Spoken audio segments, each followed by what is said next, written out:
మరి పంజాబ్ను హర్యానాను తలదన్ని మరి నీటి సమృద్ధిని సాధించడం వల్ల వ్యవసాయ విస్తరణ కూడా అపారంగా జరిగింది. దురదృష్టం మరి మేడిగడ్డలో జరిగిన ఒక చిన్న సంఘటనను పట్టుకుని దానిని భూతద్దంలో చూపెట్టి మొత్తం కాళేశ్వరం ప్రాజెక్టే ఒక విఫల ప్రయత్నంగా చేసే క్రమంలో భాగంగా రేవంత్ రెడ్డి గారి ప్రభుత్వం గత 8 నెలలుగా లక్షలాది మంది రైతుల జీవితాలతో చెలగాటమాడుతా ఉన్నది.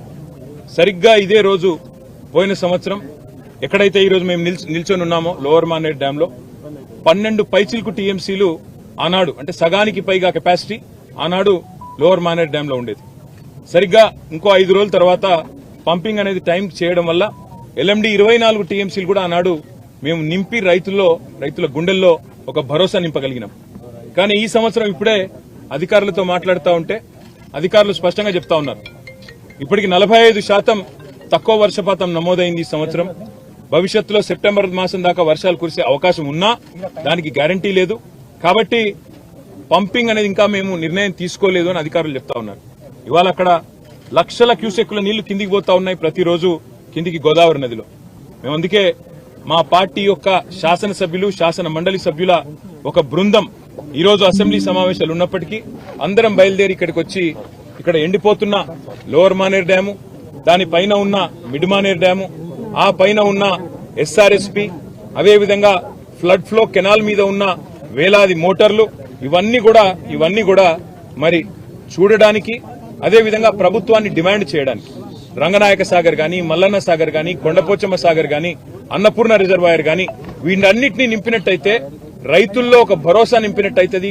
సాగునీటి విషయంలో ఒక పూర్తి స్థాయి స్పష్టత రైతులకు వస్తుందనే ఉద్దేశంతో మేము ఈ కాళేశ్వరం సిస్టంలోని రిజర్వాయర్లు, అదేవిధంగా పంప్ హౌజులు వాటి సందర్శనకు బయలుదేరి రాష్ట్ర ప్రభుత్వ దృష్టికి ముఖ్యంగా తీసుకుని ఒక్క విషయం రాదలిచినాం.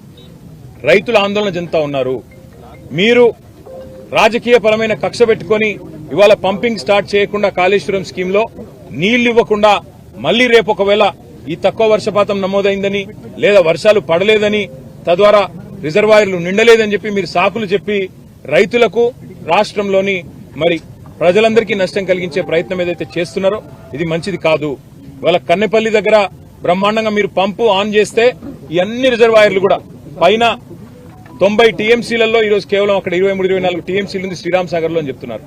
తర్వాత మిడ్ మానేర్ లో 5 టీఎంసీలు ఉన్నది, ఎల్ఎండిలో 5 టీఎంసీలు అంటే 140 టీఎంసీలకు గాను ఈ రోజు కేవలం మనకు 35 టీఎంసీలు కూడా నిండి లేదు. ఒక పెద్ద ఎత్తున పంపింగ్ చేసుకునే అవకాశం వెసులుబాటు ఉంది. దాంతో పాటు మీరు మల్లన్న సాగర్ లో 50 టీఎంసీలు, కొండపోచమ్మ సాగర్ లో 15 టీఎంసీలు నింపితే కేవలం రైతులకే కాదు హైదరాబాద్ మహానగరానికి కూడా రేపటి మంచినీళ్లకు గాని, మార్గమధ్యంలో ఉండే వేలాది గ్రామాలకు, ఇతర జిల్లాలకు, నియోజకవర్గాలకు కూడా మంచినీటికి కూడా ఇబ్బంది లేకుండా మనం రేపటికి మేనేజ్ చేసుకునే అవకాశం ఉంటుంది. ఎన్నిటినీ పక్కన పెట్టి రాజకీయపరమైన కక్ష, కేసీఆర్ గారిని బద్నాం చేయాలని చెప్పి మీరు 8 నెలలుగా చేసిన ప్రయత్నం అందరికి కనబడతానే ఉంది. మేడి పండైపోయిందని, మేడిగడ్డ ఏదో కొట్టుకపోతుందని, లక్షల కోట్లు కొట్టుకపోయినాయని మీరు చేసిన ప్రచారాలన్నీ ఉత్తివే అని చెప్పి స్పష్టంగా తేలిపోయింది. ఇవాళ మా శాసనసభ్యుల బృందం, మా శాసన మండలి సభ్యుల బృందం మేమందరం కూడా క్షేత్రస్థాయి పరిశీలనకు వచ్చి ఎండుతున్న రిజర్వాయర్లు, మండుతున్న రైతుల గుండెలు ఇవన్నీ శాసనసభ సమావేశాల్లోనే మీ దృష్టికి తేవాలన్న ఉద్దేశంతోనే మా పార్టీ అధినాయకులు కేసీఆర్ గారి ఆదేశం మేరకు, గంగుల కమలాకర్ గారి సూచన మేరకు మేమందరం కూడా రావడం జరిగింది. తప్పకుండా రైతుల పక్షాన రాష్ట్ర ప్రభుత్వాన్ని శాసనసభ సమావేశాల్లోనే నిలదీస్తాం, అడుగుతాం. ఎందుకు పంపింగ్ చేయడం లేదు? ఇవాళ దాదాపు 10 లక్షల క్యూసెక్కుల నీళ్లను తట్టుకుని, వరదను తట్టుకుని మేడిగడ్డ బ్రహ్మాండంగా టీవీగా నిలబడి ఉంది.